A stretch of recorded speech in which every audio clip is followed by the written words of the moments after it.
Hola, buenas tardes. ¿Me están oyendo? Sí, doctor. Sí, doctor. Perfecto. Bueno, el tema de hoy día es carcinoma renal, entonces este es un tema que también es importancia por la frecuencia. Y, digamos, en los Estados Unidos este año se estiman más de 76,000 casos y más de 15,000 muertos por el cáncer de riñón. Como les comenté ayer, nosotros probablemente vemos este cáncer en segundo lugar, vemos un poco más que cáncer de vejiga, al menos en la práctica donde yo trabajo, y en el mundo entero en general es el tercer cáncer urológico. Representan entre el 2 y el 4% de todos los cánceres. Les voy a mostrar unas diapositivas posteriores un poco esto. Y es 2 veces más común en los hombres que en las mujeres y ha habido un incremento anual mundial de esta patología y vamos a hacer un comentario también en relación a esto.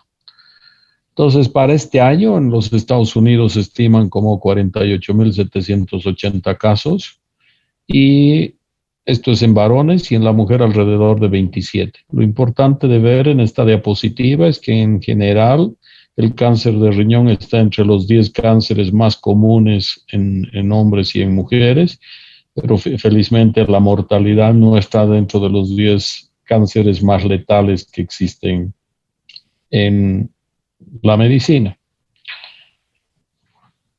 Una cosa que estamos viendo es que hay un incremento anual del cáncer de vejiga. Esta cosa es algo que sí se está viendo. Es más incluso el incremento en las personas de raza negra que en los de raza blanca, pero la mortalidad se ha mantenido relativamente estable. Entonces, si la mortalidad está igual y tú estás aumentando el número de casos diagnosticados, tú puedes decir que ha habido una disminución de la aparición de la sobrevida de esta enfermedad. Pues la tasa de sobrevida a 5 años se ha duplicado en los últimos 60 años. Por ejemplo, en el año 1954 era 34% y hoy día es el 96-62% y del 2009 al 2015 ha subido a 75%. Entonces, en general, lo que podemos decir es que la incidencia del carcinoma de células renales ha triplicado encima de la tasa de mortalidad. Y la razón es que hoy día, por los métodos de imagen, estamos encontrando muchos más cánceres de los que se encontraban antes y los estamos encontrando en etapas más tempranas. Entonces, la gran mayoría de estos pacientes, por alguna razón, se hacen una ecografía o una tomografía o una resonancia y en forma incidental aparecen estos tumores. El otro tema es que también definitivamente hay cosas que tienen que ver con temas medioambientales que están haciendo que los pacientes tengan una mayor proporción de esta enfermedad, pero lo importante es que estamos estableciendo diagnósticos en etapas más tempranas y como los encontramos en etapas más tempranas, estamos pudiendo curar más a estos pacientes. En Bolivia, en general, se estima que entre 2.2 a 3.5 por 100,000 habitantes es la incidencia y la mortalidad está alrededor de 1.1 a 1.6 por 100,000 habitantes. Cuando hablamos de si la enfermedad está localizada o no localizada, el momento del diagnóstico, 65% de los pacientes tienen enfermedad localizada. 16% tienen enfermedad que ya está diseminada hacia los ganglios regionales y un 16% de los pacientes tienen enfermedad metastásica. Hay un 2% de los pacientes que pueden tener enfermedad bilateral y con mucha frecuencia esto está asociado a pacientes que tienen enfermedad heredofamiliar, por ejemplo, el von Hippel-Lindau, la esclerosis tuberosa y el carcinoma de células renales papilar. Entonces, estos pacientes tienen un componente genético que hacen que les aparezcan tumores en ambos riñones. Esta diapositiva básicamente es un poco para reforzar lo que hemos hablado en unas diapositivas anteriores. Esto ha pasado en los Estados Unidos. Esta es la cantidad de casos y el porcentaje, y esta es la cantidad de muertes y el porcentaje de muertes en relación al total de cánceres. Pero la sobrevida de estos pacientes a 5 años está alrededor del 75%, y esto es una cosa importante de destacar. Ahora, la incidencia de los entre países no es estable. Si ustedes miren, Islandia tiene 15.5 casos por 100.000 habitantes y Angola tiene solo 0.27. Pero si vamos a países donde probablemente se manejen en forma más seria la estadística, como Japón, tiene 1/3 de lo que tiene Islandia o la mitad de lo que tiene Alemania. Entonces, es importante entender que hay algunos factores que probablemente tengan con raza o que tengan que ver con su actividad industrial, que está condicionando que hayan diferencias tan importantes entre unos países y otros. ¿Cuáles son factores de riesgo? Definitivamente el tabaco es un factor de riesgo. Entonces, este trabajo, que es un metaanálisis que en 24 estudios, el riesgo relativo para fumadores activos, pasados, para todos los fumadores, pero fumadores actuales y exfumadores, uno puede ver que el riesgo relativo de estos pacientes es del 31% para todos los fumadores, 36% para los fumadores actuales y 16% para los exfumadores. O sea, tienen esa mayor probabilidad que la población que nunca ha fumado. La hipertensión por sí sola, independiente de la medicación o de la obesidad, es otro factor de riesgo. La obesidad es otro factor de riesgo y esto aumenta en la medida que aumenta el índice de masa corporal. Y también hay exposiciones a distintas sustancias como el asbesto, el cadmio y la gasolina, que estamos viendo que generan un mayor riesgo de aparición de cáncer de riñón. Por otro lado, podemos hablar de estas enfermedades heredofamiliares y también pacientes que están sometidos a diálisis. La diálisis es este procedimiento en el cual se filtra la sangre para poder quitar las sustancias en los pacientes insuficientes renales crónicos. Y lo que sabemos es de que de estos pacientes en diálisis, entre 25 y 50% desarrollan unos quistes. Y dentro de este grupo, entre el 4 y el 9% desarrollan tumores renales. Y después vamos a ver un 4% de pacientes que desarrollan estas formas hereditarias de cánceres renales. El más común es Fungible Lindau y, digamos, esta enfermedad nos ha permitido estudiar y todo este tema de inmunoterapia que vamos a ver al final de la clase. Un poco se ha estudiado en este grupo de pacientes que tienen esta entidad que es el Fungible Lindau. Otros tienen unos carcinomas renales papilares hereditarios, carcinoma de células claros también hereditarios, y carcinomas renales familiares asociados a un síndrome que se llama Birt-Hort-Dubé. Les voy a mostrar una imagen posteriormente.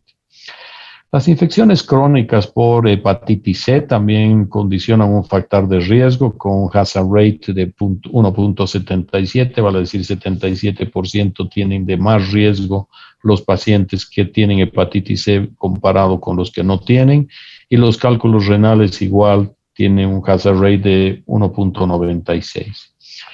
Esta es una enfermedad donde estamos viendo en esta imagen lesiones tumorales bilaterales, pequeñas y múltiples, pequeños tumores, y esto es lo que vemos en el Fungible Lindau. Y estos pacientes con el Birt-Hort-Dubé tienen estos cuernos cutáneos asociados a tumores renales. Estamos frente a un Birt-Hort-Dubé. Entonces, estas son formas hereditarias del tumor. Ahora, desde el punto de vista histológico, los cánceres de riñón se dividen histológicamente en tumores de células claras o tumores papilares o cromofílicos, los cromófobos, el oncocítico y los tumores del conducto de Bellini, que son muy raros, pero están dentro de este grupo de tumores. En líneas generales, los tumores se gestan en el túbulo contorneado proximal, los que son tumores de células claras o tumores papilares. En cambio, en los conductos colectores se forman los tumores cromófagos, el oncocitoma renal y los carcinomas de células colectoras.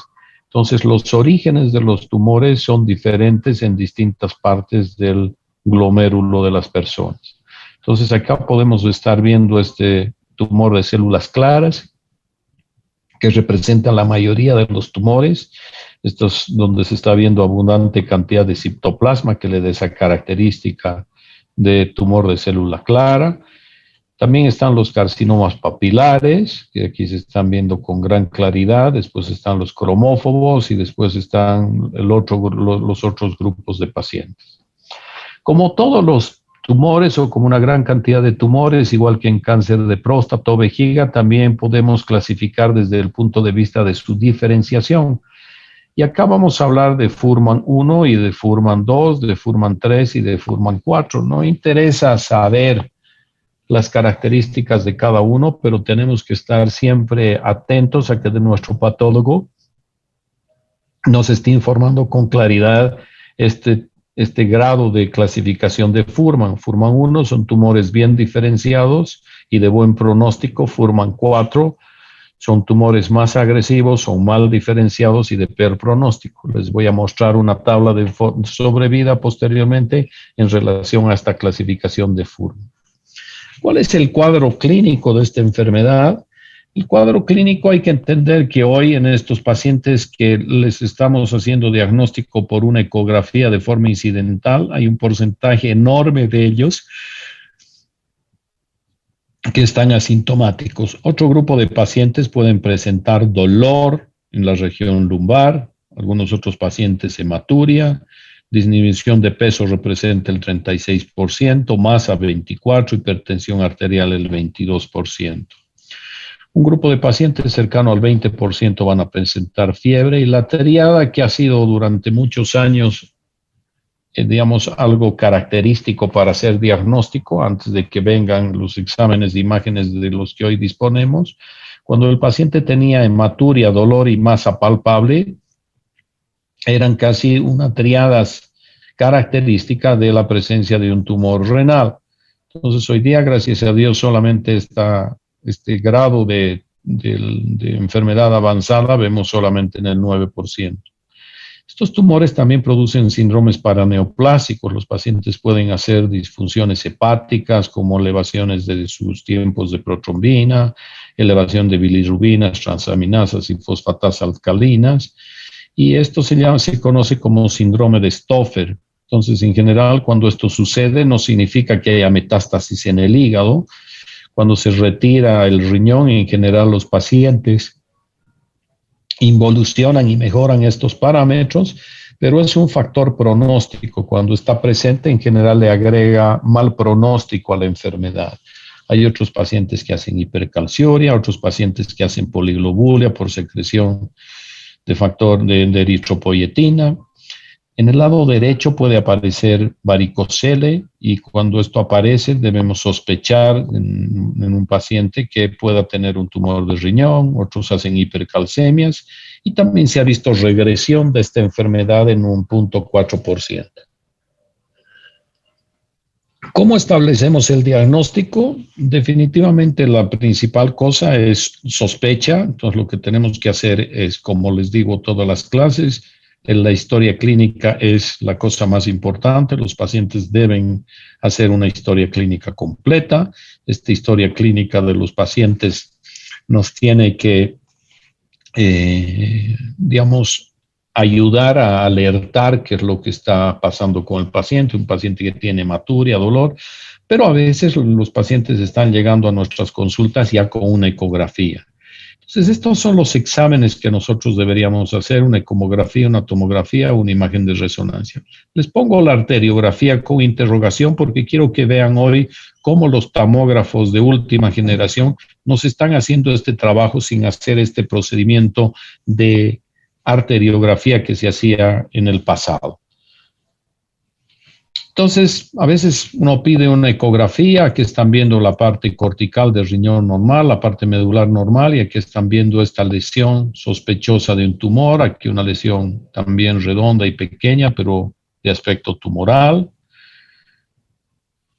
En este otro paciente también estamos viendo esta lesión, que cuando ya la estamos viendo que está como metiéndose dentro del seno renal desde el punto de vista quirúrgico, pues una lesión pequeña, pero de más difícil manejo. Aquí estamos viendo otra lesión en el polo superior del riñón. Entonces, este es el riñón derecho, porque aquí estamos viendo el hígado. Entonces, esta lesión que está en relación al polo es una lesión que nosotros debemos identificar y eventualmente estudiar. Y a veces pides una ecografía porque se palpa una masa y encuentras una gran masa. Un poco como comentario, a mí me parece que no es una mala política en cuanto el paciente llega con una masa, pedirle una ecografía. La ecografía, te les digo, porque te va a dar información, tiene un bajo costo y te va a permitir orientar. Entonces, si tú tienes un paciente que tiene una estenosis de la unión ureteropiélica y un gran saco hidronefrótico, lo vas a saber, ¿no? Y eso lo vas a saber viendo en la ecografía. Si tiene una lesión sólida, podrás pedir una tomografía. Entonces hay que mirar si es una lesión que está viniendo de otro órgano como el colon, es otra cosa que tú tienes que valorar. Ahora, una lesión que es muy común en los riñones son los quistes. La mitad de las personas a los 60 años van a tener estas lesiones quistéicas que nosotros llamamos quistes renales simples o Bosniak 1. Entonces, estas lesiones donde las paredes son libres, donde son delgadas, donde no hay ecos en su interior. Entonces, estos quistes de paredes delgadas, nosotros los consideramos un Bosniak 1. Pero cuando estas lesiones empiezan a aparecer septadas y eventualmente tú metes material de contraste y se está contrastando esta zona, ese ya viene a ser un Bosniak 4. Entonces, esos pacientes tienen alta sospecha de que sea una lesión quística maligna. Entonces, esto es importante de diferenciar y controlar en los pacientes. Entonces, acá no tiene sentido que entremos en el detalle de qué es un Bosniak 1, un 2, un 3, un 4, pero lo que quiero que ustedes recuerden es que, en general, si tú tienes un Bosniak 3, esos pacientes tienen cerca de un 50% de posibilidades de que de tener un tumor maligno, esas lesiones quísticas, y cuando estamos frente a un Bosniak 4, vas a tener una posibilidad cercana al 100%. Y acá están estas lesiones quísticas, ¿no? Estos tienen bajas posibilidades, pero en la medida de que estos pacientes empiezan a hacer múltiples estos septos y hay que estar más atento, y cuando estos están más engrosados 50% o cuando estos están incluso captando material de contraste, estamos hablando de que casi el 100% de estos pacientes van a tener lesiones malignas asociadas a estas lesiones quísticas. A veces es muy fácil, pides una tomografía y tú puedes ver una gran lesión tumoral y aquí estás viendo que este paciente tiene una infiltración de la vena renal por tumor. Entonces estábamos hablando de una etapa T3A. Esto es algo que pasa con el cáncer del riñón. A veces parasita, se mete dentro de la vena renal, a veces llegan a la vena cava, que son estadios de esta enfermedad, y en algunas ocasiones pueden llegar estos trombos tumorales hasta la aurícula derecha. Entonces acá estamos viendo a otro paciente con una lesión tumoral por tomografía grande. Les voy a mostrar la cirugía de este paciente. Es un paciente bien interesante que operamos hace muchísimos años. Es un paciente que no tenía una gran masa tumoral, pero sí tenía una gran adenopatía detrás de la vena cava y detrás de la vena renal. Fue difícil su cirugía, pero este paciente lo he visto hace un par de meses acá y sigue vivo después de más de 20 años de la cirugía que se operó. Entonces era bien interesante este paciente porque él estaba como molesto porque el médico de este paciente era un compañero de trabajo mío, el doctor Urenda, y digamos, obviamente ya cuando tú tienes ganglios, esto le agrega pronóstico desfavorable, pero hicimos una cirugía completa, se resecó toda la lesión tumoral y el paciente no recurrió. Entonces el paciente seguía vivo y el otro día reclamaba de que por qué lo asustó tanto el doctor Urenda. Entonces yo recordaba, porque operé con el doctor Urenda a este paciente, entonces yo recordaba a este paciente y le mostré sus imágenes y le dije, señor, usted tiene que agradecer al doctor Urenda porque gracias a una cirugía compleja que se hizo, les voy a mostrar las imágenes, usted está vivo. Entonces tiene que ver con que en este paciente se hizo una resección completa de la lesión tumoral o del tumor en realidad del riñón derecho, y una resección completa de los ganglios que estaban produciendo un metástasis a nivel ganglionario. Hace un momento también les comentaba que hoy día ya no es necesario hacer angiografías. Quiero que se den cuenta hoy día cómo estas angiografías, estas angiotomografías, no es necesario hacer una cateterización para meter el material de contraste, y miden cómo podemos ir viendo qué es lo que sucede con los vasos renales, ¿no? Acá están viendo ustedes la arteria renal, aquí están viendo una de las polares, y si dejamos correr esto, vamos a empezar a ver que acá va a aparecer una lesión tumoral, y nosotros vamos a poder identificar los vasos que están nutriendo y a veces hacer un pinzamiento solamente del vaso que está irrigando el riñón, hacer un clampaje supraselectivo para no dañar el resto del riñón clampeando, y aquí está la lesión tumoral. Entonces, hoy día, el tomógrafo que tenemos en la institución donde yo trabajo es un tomógrafo de 256 cortes que nos da una calidad de imagen brutal. Entonces, la tomografía, no voy a entrar mucho en detalle acá, pero te permite identificar compromiso de la vena, adenopatías, invasión perirrenal o de órganos adyacentes. Yo diría que hoy es la vedette en el diagnóstico del cáncer de vejiga, del riñón, perdón. Pero la resonancia magnética también es un extraordinario examen que te da una muy grande información. El problema es que es un poco más costoso, pero tiene algunas ventajas. Una de las ventajas es que estos pacientes que tienen resonancia, o sea, que tienen problemas con su función renal, no usas un material de contraste nefrotóxico, y esa es una ventaja. Y por otro lado, estos pacientes son sometidos a menor cantidad de radiación. Como en todos los tumores, tenemos que identificar los estadios, y se dividen en T1, T2, T3 y T4. Y voy a mostrarles más bien esta diapositiva, porque nos deja con más claridad qué es lo que está pasando. Las lesiones T1 son lesiones de menos de 7 centímetros. Y las subdividimos en A y B. Cuando están entre 4 y 7, en menos de 4 centímetros, es T1A. Y cuando están entre 4 y 7 centímetros, es T1B. Esto es importante porque hoy estas lesiones T1A, en forma casi estricta, estos pacientes deberían someterse a una nefrectomía con preservación de nefronas o nefrectomía parcial. Las lesiones de menos de 4, que son consideradas T1A, son lesiones que están dentro del riñón, dentro de la cápsula renal, y tienen menos de 4 centímetros la T1A, y la T1B menos de 7 centímetros, entre 4 y 7 centímetros. Las pacientes en etapa T2 son pacientes que tienen lesiones de más de 7 centímetros, que están dentro de la cápsula, pero menos de 10 centímetros.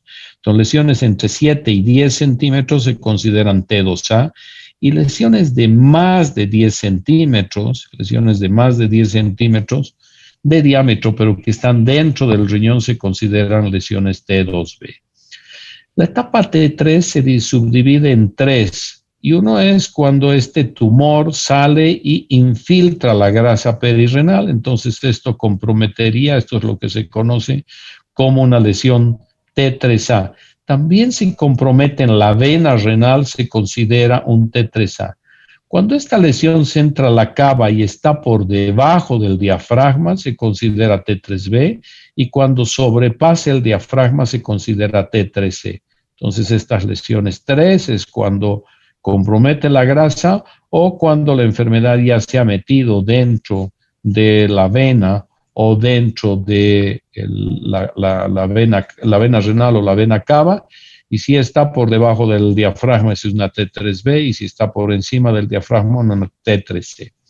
Las lesiones T4 son lesiones que la enfermedad se ha extendido en realidad a la grasa y ha sobrepasado la fascia de Gerota. Entonces, esos pacientes en los cuales el tumor ya ha pasado la fascia de Gerota se consideran un T4, y cuando las lesiones también se van hacia la glándula suprarrenal, consideramos lesión T4. Entonces, estas son las lesiones desde el punto de vista T. Entonces, esto voy a pasar rápido porque básicamente es lo mismo. A los pacientes hay que tapificarlos para ver dónde van los ganglios. En general, los ganglios están en relación al ilio, en el lado derecho en relación a la vena cava, paracavales, y en el lado derecho y en el lado izquierdo paraórticos o lateraórticos o preaórticos son los ganglios que son comprometidos. Y a distancia, en general, se van a pulmón, hígado, hueso, cerebro y de ahí pueden ir a cualquier otro órgano. Entonces, siempre a los pacientes hay que tapificarlos. Yo les hablaba ayer que hay que hacer una pantomografía de tórax, abdomen y pelvis. Me parece que esto es lo que hay que hacer. Y es muy excepcional si eventualmente un paciente estamos sospechando que tiene un compromiso y la enfermedad ya ha infiltrado la vena cava. Uno puede eventualmente, hoy con estos equipos modernos, hacer un rastreo y ver hasta dónde hay un trombo tumoral. Eventualmente se puede hacer una cabografía y si estamos sospechando que esta lesión ha podido llegar hasta la aurícula derecha, lo que podemos hacerle es una ecocardiografía. En algunas ocasiones, pacientes con tumores de riñón han diseminado la enfermedad hacia cerebro y los pacientes pueden consultar por una convulsión, uno los estudia y lo que encuentra es una metástasis. De esto ya les hablé, la diseminación a distancia, pulmón, hueso, hígado, cerebro, glándula suprarrenal, pero se puede ir hacia cualquier otro lado. Hacemos a veces una radiografía de tórax o una tomografía y ahí encontramos, aquí hemos hecho una tomografía de cerebro porque el paciente convulsionó, estamos viendo aquí una lesión metastásica con un gran edema perilesional, ¿no? Es excepcional, pero se han descrito también algunas lesiones que eventualmente han infiltrado el colon. Esto es excepcional, pero ocasionalmente puede suceder. Acá estamos viendo lesiones grandes del riñón con adenopatías a nivel del ilio pulmonar. Aquí estamos viendo otra tomografía que es un poco la que les comenté de este paciente que se operó. Y básicamente les muestro esto porque un poco en función a esto vamos a definir qué es lo que vamos a hacer. Una vez que hemos tapificado al paciente hay que mirar si este paciente tiene enfermedad metastásica o no. La gran mayoría, como hemos visto, los pacientes no tienen, entonces hay que mirar si la lesión es de menos de 4 centímetros. Si es menos de 4 centímetros, los pacientes deben ser sometidos a una nefrectomía parcial. Y si el paciente tiene lesiones T2 o T3, en general estos pacientes hay que hacerles una nefrectomía. El pilar del tratamiento en el cáncer del riñón es la cirugía. La radioterapia no funciona, la quimioterapia no son tumores ni radio ni quimiosensibles, esto no funciona. Y hoy día les voy a mostrar un poco más adelante alguna información en relación a lo que es todo el tema de inmunoterapia y utilización de antiangiogénicos en la enfermedad metastásica. Entonces, si eventualmente tienes un paciente con una metástasis única, eventualmente después de la nefrectomía, tú puedes hacer una metastectomía, ¿no? Si es una lesión pulmonar única, sacas. Si es una lesión de un ganglio aumentado de volumen, lo resecas. Y eventualmente más adelante, como vamos a ver, evalúas si vas a dejar terapia sistémica o no. Voy a hacer algunos comentarios en relación a eso. Entonces, acá es este paciente que los comenté, sacamos el riñón entero, aquí está la lesión tumoral, y estas son esas adenopatías que estaban detrás de la vena cava y de la vena renal. Entonces, acá tú estás viendo una gran actividad tumoral ya diseminada localmente hacia los ganglios. Pero se hizo un gran trabajo, en este paciente dejamos absolutamente pelada la vena cava. Entonces, es esta la razón por la que no quedó actividad tumoral y el paciente está vivo hasta el día de hoy.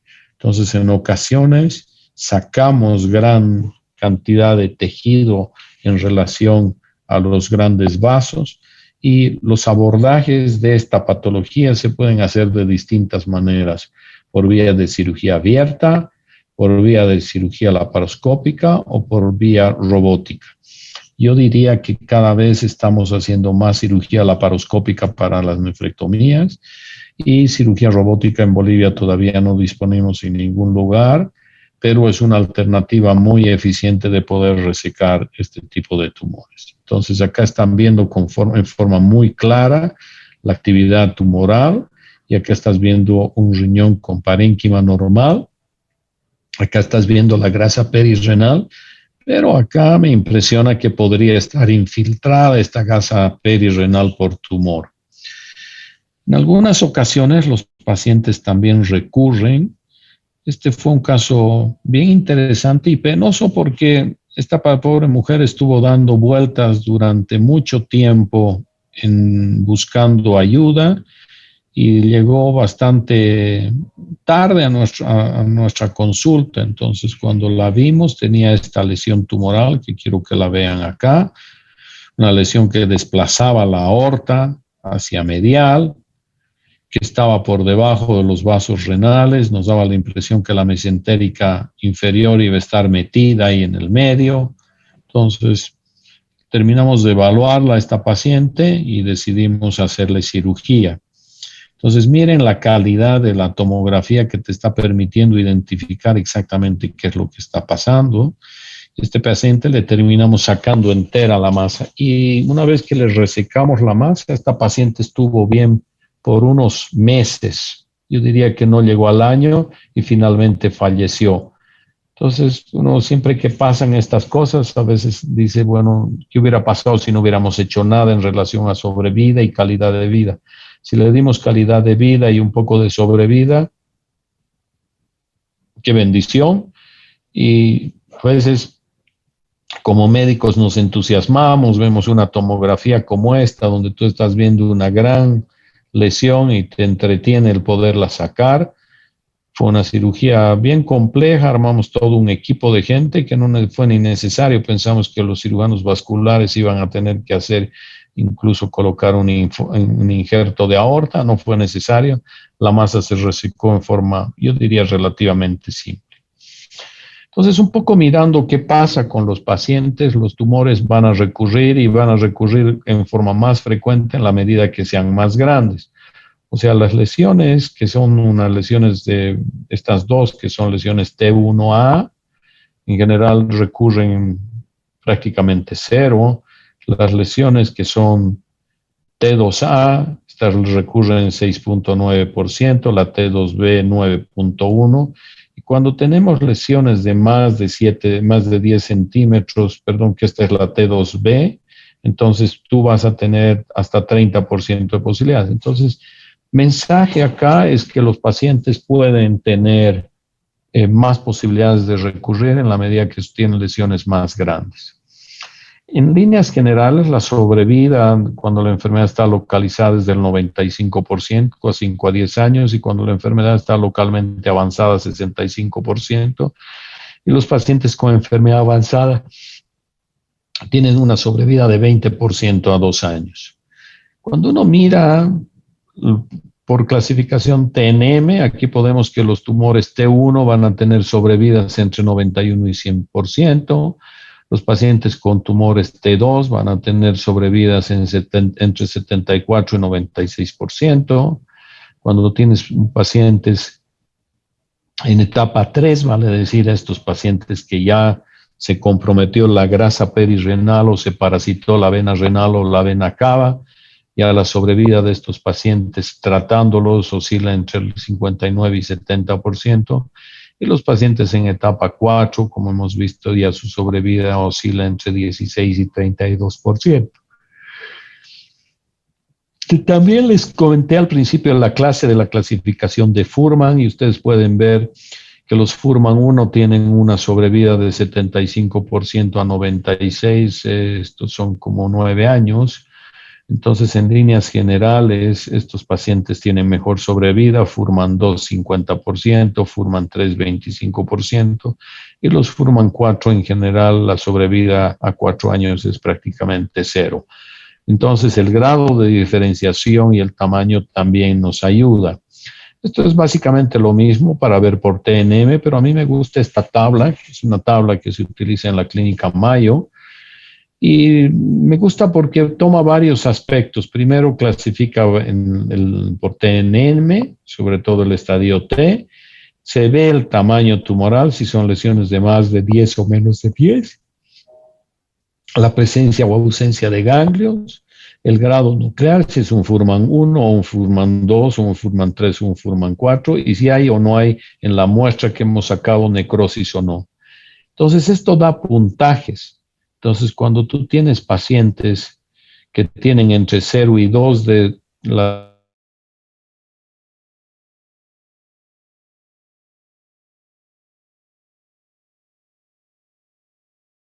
estos puntos, consideramos entre más de 6, consideramos alto riesgo. Y estos riesgos tienen que ver con estos riesgos tienen que ver con sobrevida, ¿no? Y las posibilidades de que los pacientes recurran o no. Al año uno de bajo riesgo tiene 0.5% de posibilidades de recurrir y de generar metástasis. Uno intermedio tiene 9.6 y un alto riesgo 42, pero miren qué pasa con un de bajo riesgo a 10 años 7.5, esto sube a 35 en riesgo intermedio y a 76 en alto riesgo. Entonces a mí me gustan también estas tablas porque te permiten cuando estás frente a tu paciente y a su familia un poco explicarles. Con frecuencia la gente tiene la percepción de que los has operado, les has sacado el riñón y los has curado. Hay que hacerles dar cuenta de que la enfermedad va a tener mejor pronóstico en la medida que sea más pequeña, en la medida de que sea mejor diferenciada. Entonces, un poco en función de esto, uno va programando y viendo qué es lo que pasa con estos pacientes. Ahora, hemos hablado de estos pacientes que tienen lesiones T1A. Entonces, estos pacientes, hoy día se conocen estas cirugías como nefrectomías con preservación de nefronas, le llaman los americanos, nosotros llamamos nefrectomías parciales. Este paciente es un paciente bien interesante, es un paciente que vino a pedir una segunda opinión conmigo y tenía historia de que vino a hacerse un control de su próstata. Es un señor del Beni al que sigo viendo hasta ahora. Y este paciente consultó con otros urólogos y le plantearon hacer una cirugía radical. Él vino a hacerse un control de su próstata, le pidieron una ecografía, apareció el tumor, le pidieron una tomografía y decidieron hacerle una nefrectomía radical. Cuando vino conmigo tenía una lesión de 3 centímetros. Yo planteé hacerle una nefrectomía parcial, que es lo que hicimos. Y este paciente resultó tener un oncocitoma renal. Los oncocitomas son lesiones que tienen un comportamiento, podríamos decir, casi benigno. Crecen, pero no dan metástasis a distancia y su crecimiento es relativamente lento. Entonces, estos pacientes, tú les sacas el tumor y no es necesario hacer ninguna cosa más. Entonces, este paciente probablemente se curó. Entonces, ¿qué sabemos en relación a esto? Que cuando miramos en relación a cáncer, cuando sacábamos el riñón entero en este grupo de pacientes o cuando le sacamos solo el tumor, la sobrevida por actividad oncológica, por el tema oncológico, es exactamente lo mismo. Pero la sobrevida general en estos pacientes a los que les preservamos la función renal es mejor. Entonces, a estos pacientes lo que hay que hacerles es una nefrectomía parcial porque se ha visto que el preservar función renal hace que los pacientes vivan más años. O sea, en la medida que tienes mejor función renal, estos pacientes viven más. Entonces, este es otro paciente, es un paciente que vino a consultar con un colega acá en el centro donde yo trabajo, le pidió una ecografía y apareció esta lesión. Le hemos hecho una nefrectomía parcial. Y lo que se ve, miren que cuando las lesiones son pequeñas, menos de 1 centímetro, 46% son benignas. Cuando están entre 2 y 3 centímetros, 22% son benignas, pero cuando ya está entre 4 y 5, menos del 10% son benignas. Este paciente tenía una lesión de 2.5 centímetros, entonces estaba en donde benignos son 22 y malignos son el 78. Entonces, este paciente, miren lo que nos dice. Era un tumor bien diferenciado, bajo grado nuclear, pero tenía una infiltración focal de la cápsula con extensión a la grasa perirrenal. Entonces, este paciente tenía una lesión T3, porque el compromiso de la grasa perirrenal es T3. Entonces, este paciente lo hemos seguido controlando, debe tener unos 6, 8 años y podemos decir que el paciente está hasta ahora sin datos de recurrencia tumoral, a pesar de tener una enfermedad en estadio T3. Ahora, la terapia adyuvante, no existe una terapia adyuvante, vale decir, les hemos sacado el riñón y hasta el día de hoy no hay ningún medicamento, ni radioterapia, ni quimioterapia, ni los nuevos medicamentos antiangiogénicos que generen una ventaja en la utilización después de resecar. Entonces, no existe una función clara para la terapia adyuvante sistémica dirigida o la inmunoterapia después de la resección quirúrgica completa. Mensaje: la cirugía es el pilar del tratamiento en la enfermedad localizada. Y no se sugiere terapia adyuvante porque no confiere un beneficio claro en la supervivencia general y aumenta la toxicidad. Entonces, cuando la enfermedad, esto incluye lesiones en etapa T4, más allá de la fascia de Gerota, entonces la enfermedad se extiende a la glándula suprarrenal, o los pacientes ya tienen enfermedad metastásica, consideramos enfermedad agresiva. Pacientes los evaluamos y les hacemos unas escalas de desempeño que se llaman ECOG. Entonces, por ejemplo, un ECOG 0 es un paciente completamente activo y no hay restricciones en su rendimiento. Y por mencionar un ejemplo, un ECOG 3 es capaz de un autocuidado limitado y está confinado a su cama o a su silla el 50% de las horas mientras el paciente está despierto. Entonces, hay que ver a quiénes decidimos hacer este tratamiento con esto. El otro tema es mirar estos índices de rendimiento de Karnofsky. Lo ideal es que esté en 0 al 100, y uno que tiene 0 está muerto, entonces, o 10 moribundo. Entonces, no tiene sentido el estar haciendo grandes cosas en estos pacientes que están con un deterioro muy grande de su salud por la enfermedad tumoral. Entonces, estos pacientes en general deben ir más bien a cuidados paliativos, ¿no? Pero en líneas generales, valoramos y tenemos que ver que la hemoglobina está en sus límites normales máximos, lo mismo que el calcio, los neutrófilos, las plaquetas. Hay que ver si tienen factores de riesgo y eventualmente se les puede dar a estos pacientes terapias antiangiogénicas, y hay una cantidad de estos medicamentos. Antes lo que se utilizaban eran interferones, interleuquinas, se siguen utilizando en algunos pacientes que no están respondiendo bien. Se dice que mejoraba un poco la sobrevida, aquí se abrió como un espectro de manejo.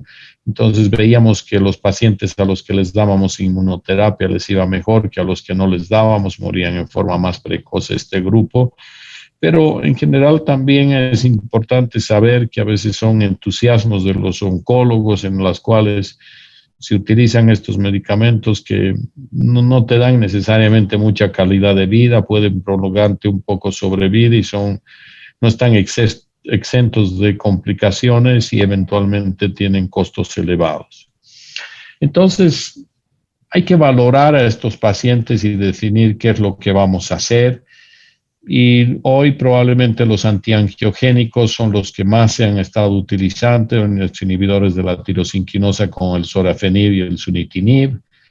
Son una alternativa. Los otros, los que inhiben el mTOR, como el temsirolimus y el everolimus. Hay otros lugares donde actúan estos antiangiogénicos o anticuerpos monoclonales recombinantes que tienen este efecto de actuar sobre el factor vascular endotelial. Entonces, como el bevacizumab. Entonces, en líneas generales, estas terapias han empezado a utilizarse con interferones, interleuquinas en el año 1960. Y una vez que hemos empezado a entender y a comprender qué les está pasando a estos pacientes con von Hippel-Lindau, y hay terapias blanco destinadas a sitios específicos de crecimiento. Hemos visto que unos crecen a nivel del túbulo contorneado proximal, otros a nivel de los túbulos colectores. Entonces, en función a esto han aparecido una gran cantidad de estos medicamentos. Pero yo soy honesto con ustedes, a mí me genera bastante frustración porque los resultados, por un lado, no son espectaculares, los costos son enormes, pero hoy también una cosa que frustra mucho en Bolivia es que no disponemos de estos medicamentos. Entonces, esto se ha publicado recientemente en Lancet, esta mañana revisaba este artículo de unos nuevos medicamentos que se han presentado en ASCO en noviembre del 2020 y, digamos, el pembrolizumab y el axitinib es una opción en el tratamiento aceptada para pacientes con carcinoma de células renales y no se han establecido previamente resultados de supervivencia duradera. Pero hay un trabajo que está en fase 3, el Keynote 426, con un grupo interesante de pacientes, 900 pacientes de células claras, y se ha visto que el pembrolizumab mejoró la supervivencia general a los 24 meses. 74 versus 65%, demostró también mayores tasas objetivas de 60 versus 40 y respuestas completas 9 frente a 3 y fue bien tolerado. Vuelvo a decirles que hay todo un camino que se está empezando a abrir, pero sigo teniendo esta sensación de frustración por los costos, por el poco acceso y tampoco unos resultados extraordinarios, ¿no? Entonces, miren qué está pasando cuando comparamos unitimig con interferón.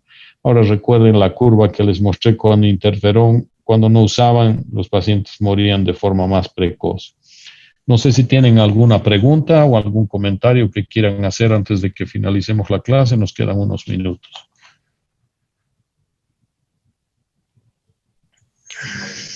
Buenas tardes, doctor. ¿Tienen alguna pregunta? Doctor, ¿se escucha? Sí, escucho.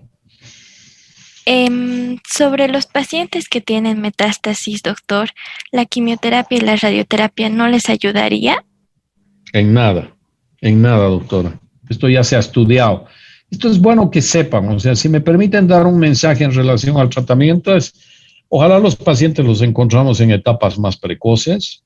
Esto es como la clave. Ojalá no nos retrasemos en hacer el diagnóstico. Hoy día, en relación a otro tumor, es un tumor de colon. He visto hoy día una paciente que trabaja conmigo en la clínica Los Olivos, donde trabajo, que es una de las enfermeras, nuestras enfermeras de quirófano. Hace un año que se anda quejando de dolor abdominal y de haciendo caquita con sangre. Entonces ha estado yendo a su seguro y le han estado dando vueltas un año a la pobre mujer. Y este es un mensaje que quiero que ustedes vean, ¿no? Esta pobre mujer ha estado un año dando vueltas, le decían que eran sus hemorroides, por lo que sangraban, ningún examen muy eficiente. Y desde anoche la paciente en anuria, esta mañana he tenido que ponerle 2 dobles Jotas porque estaba absolutamente obstruida la vía urinaria, la paciente estaba con 6 de creatinina. Entonces, un mensaje para ustedes, los pacientes tienen que defenderse de sus enfermedades, porque si se tienen que defender de la ignorancia de su médico, estamos pues arruinados. Entonces, el mensaje es, ojalá los pacientes no los hagamos perder tiempo, ojalá los pacientes consulten en forma precoz. Si el paciente viene, ojalá lo estudiemos y lo tratemos de forma adecuada. Porque el mensaje también acá, muchachos, es que en líneas generales a los pacientes hay que tratarlos como familia. Esta es una buena forma, si no estás operando cosas que no hay que operar y estás haciendo las cosas de forma oportuna, como las harías con tu padre, con tu hermano o con tu hijo. Entonces, cuando razonas de esa manera, esto funciona.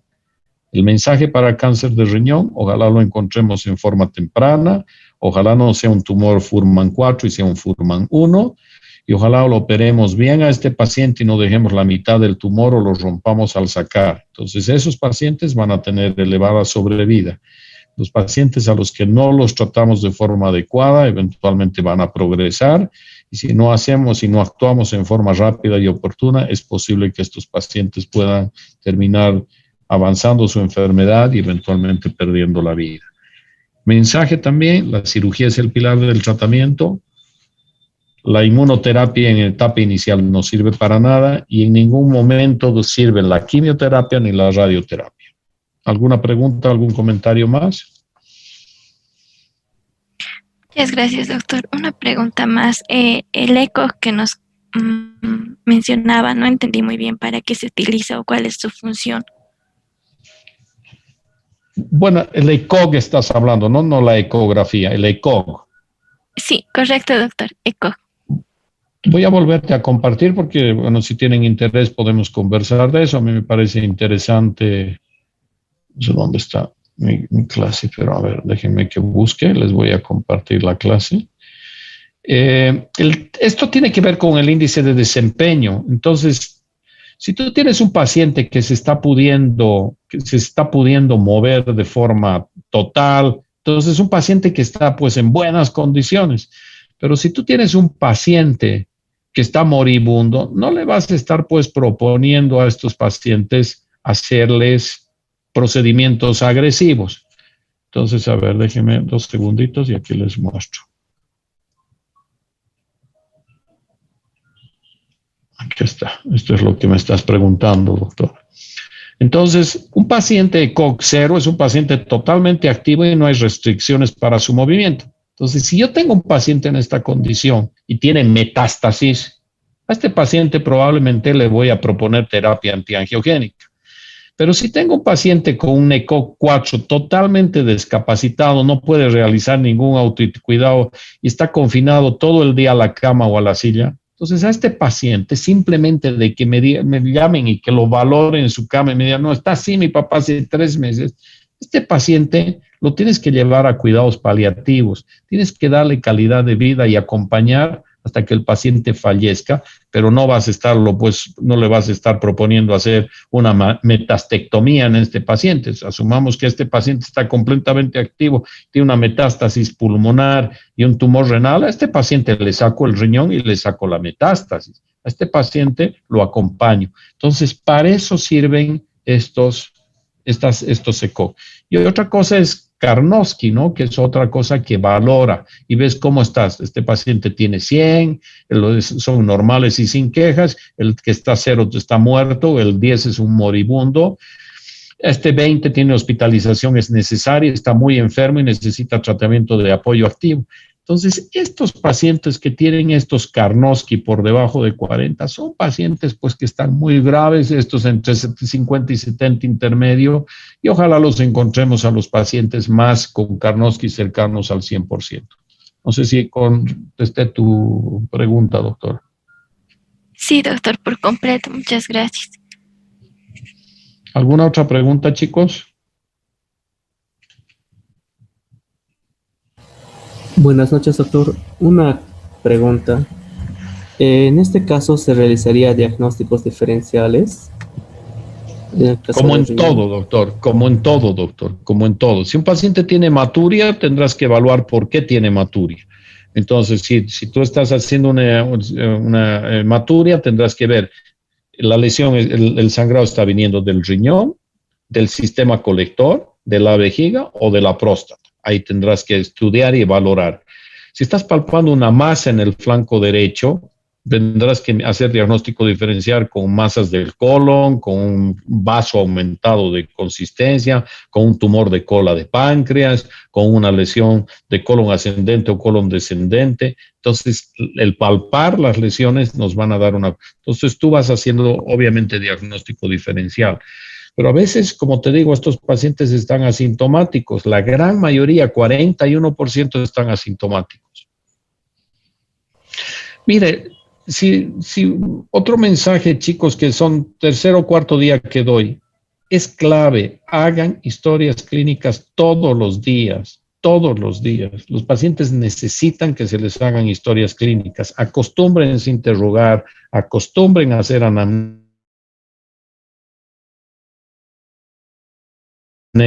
de los pacientes. Entonces, un poco en qué está pasando con este paciente y después examinen. Me da pena, pero digamos, estoy viendo todos estos días, los llevo a quirófano, pregunto cuántas veces han entrado, la primera vez que están entrando a un quirófano. Entonces, los pacientes, los alumnos están entrando por primera vez al quirófano, en quirófano están ahí tocando la mesa de cirugía, no tienen ningún entrenamiento en el... La pandemia les ha tocado a ustedes y es una pena formarse en este momento, pero tienen que entender que si no auscultas corazones, si no palpas abdomen, nunca vas a saber hacerlo. ¿Alguna otra pregunta, algún otro comentario? Porque ya estamos sobre la hora. Gracias, doctor. Bueno, chicos, entonces la próxima semana yo tengo un par de temas, con eso termino con ustedes y bueno, estamos en contacto. Gracias, hasta luego, buenas noches.